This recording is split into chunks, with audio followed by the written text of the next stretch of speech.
গেল মৌসুমে আলুতে ব্যাপক লোকসানের পর এবার আগাম আলু চাষে আশায় বুক বেঁধেছিল চাষিরা। তবে কাঙ্ক্ষিত দাম না পাওয়ায় সেই আলু নিয়েও কৃষকদের মাঝে এখন রাজ্যের হতাশা। 30 থেকে 35,000 টাকা আমার খরচ হয়ে গেছে এই পুরো জমিটা।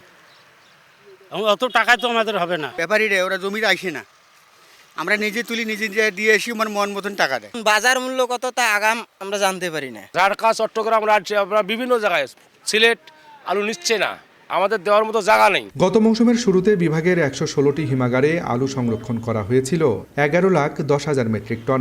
মৌসুমের শেষে ডিসেম্বর মাসেও যার মজুত ছিল প্রায় 2 লাখ মেট্রিক টন। কৃষকরা হিমাগার থেকে আলু বের না করায় বাধ্য হয়ে 2 থেকে 3 টাকা কেজিতে বিক্রি করছেন মালিকরা। 2 থেকে 3 টাকা, 3.5 টাকা কেজিতে কম বেশি বিভিন্ন জাতের আলু আছে, এই আলুগুলো আমরা বিক্রি করতেছি। এতে আমরা কোল্ড স্টোরেজে ক্ষতি হয়েছে এবং পাশাপাশি যারা আলু গ্রাহক তারা তো 100% ক্ষতি। কৃষি বিপণন অধিদপ্তর বলছে, চাহিদার থেকে উৎপাদন বেশি হওয়ায় লোকসান গুনতে হচ্ছে চাষিদের। এক বাজারে হিউজ পরিমাণ পুরাতন আলুটাই রয়েছে, এর সাথে আবার নতুন আলু, মানে আলুর পর্যাপ্ত সাপ্লাই মার্কেটে রয়েছে।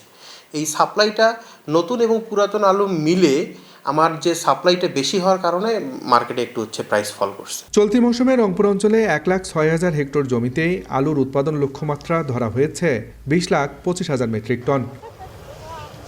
আব্দুর রশিদ জীবন, সময় সংবাদ, রংপুর।